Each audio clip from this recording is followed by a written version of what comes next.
Hello. It's going to go and show one of my COVID projects I've been working on. Not much time to do much else, so let's see what we can do around the house to automate some things. So one of the things I was going to automate was I have this HRV in the basement. You can see it right there. And it's all manual.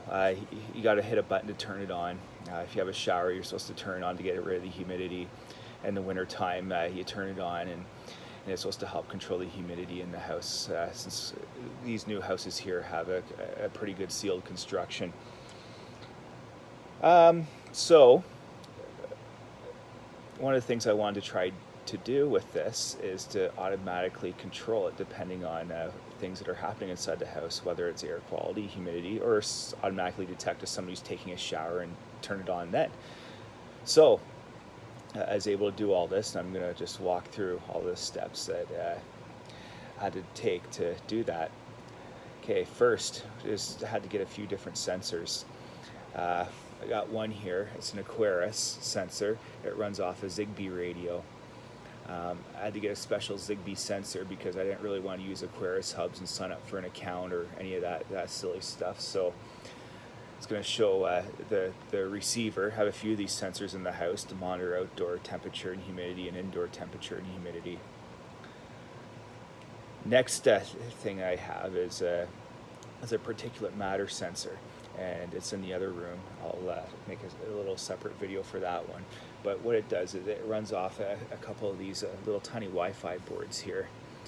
This one is an ESP8266. It's a older radio, and the ESP32, which I'm running that sensor off of the particulate matter sensor. It's a dual core. It's actually quite a lot you can do with these little units here.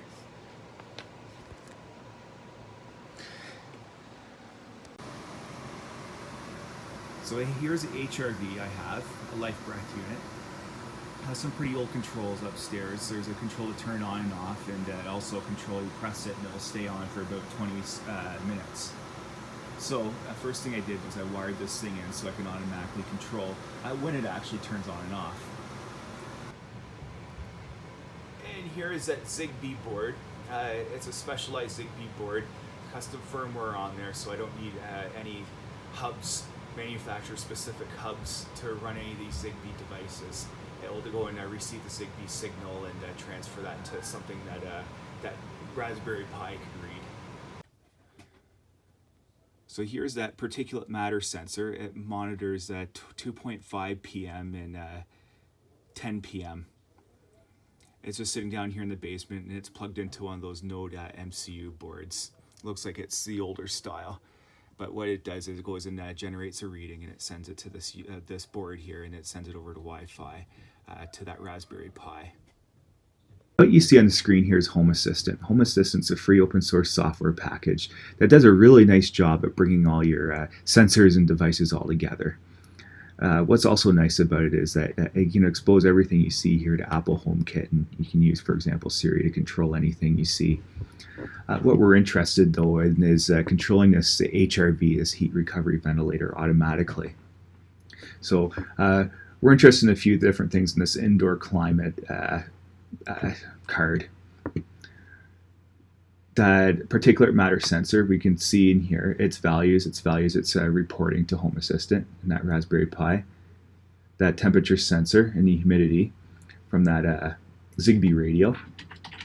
And also we have the light breath dehumidifier, and that's that little relay board that we can use to control whether or not it's turned on or off. We also have a few different things. Let us know exactly why that HRV has been triggered automatically. In this case, it's looking at the indoor PM, and this is going to go up as, say, if you're cooking something, and it'll go and pick up that, hey, your air quality is starting to go down. There's some more particulate in the air, and it's going to go and trigger that automatically, and then turn your HRV on. So there's one more step in here that ties all this together to make this all automatic, and that is a software package called Node-RED. Node-RED works with Home Assistant, and what you can do is perform automations depending on some certain conditions. So in this case, we're monitoring indoor humidity. There's three things we want to do. We want to turn the dehumidifier on automatically when somebody takes a shower. We want to turn it on automatically if outdoor conditions permit. And what that means is we want to keep the house at a certain humidity level in the winter. We don't want that HRV turning on in the summer or spring or when it doesn't make sense. So we have to put a few different conditions in there to prevent that from happening. We also want to monitor the indoor air quality. So let's say somebody's cooking something or somebody's burned something, it's going to automatically turn that ventilator on and clear that particulate matter out. So just to walk through this, turn on the dehumidifier and somebody takes a shower. Like how do we know when somebody's taking a shower? It's actually pretty easy. When somebody takes a shower, even if you have your ventilator on, your average relative humidity in the house is going to increase. So what we can do with Home Assistant, it stores a history of your humidity values in the house. And what I can do is say, I want last 2 hours. So it gives me an array of humidity values for the last 2 hours. And from there, I can determine the average. So from there, I can get the change. I have the current humidity, I have the average humidity over the last 2 hours, and then the delta is greater than a certain value. I'm going to say, in this case, 2. I can trigger that HRV unit to turn on. What's nice about Node-RED is that we can use a trigger node. That trigger node will ensure that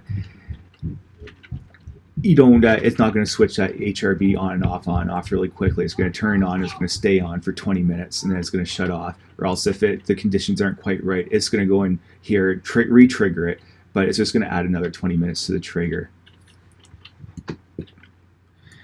The final step is just sending the status back to Home Assistant, and it does that using the MQTT messaging broker. So what that means is inside of Home Assistant, we can see exactly why that HRV was triggered on, whether it's a shower event, a high humidity event, or hey, somebody's burnt something on the stove type event. The next condition, to turn on dehumidifier if outdoor conditions permit. It's actually pretty simple. What's my outdoor humidity? What's my indoor humidity? What's my outdoor temperature? Indoor temperatures and that. And if these conditions are met, then we're going to go and trigger that HRV to turn on. So in this case, I don't want that HRV turning on if it's greater than 5 degrees outside, or if it's actually more humid outside than it is inside. Things like that. The last one is monitoring the indoor air quality. It's a pretty easy one. Get the indoor air quality, get the PM 2.5 and the PM10. If it's above a certain tolerance, we're going to go and turn that HRV on and clear that particular matter out of the house. So just bringing it all together, we can see that, hey, that HRV is actually triggered on right now. We just finished breakfast a little while ago. Even cooking, you don't burn anything. It's going to go in there. PM levels are going to raise. It's like slightly above threshold 6. So that's exactly why that unit turned on. Anyway, I hope you enjoyed the video.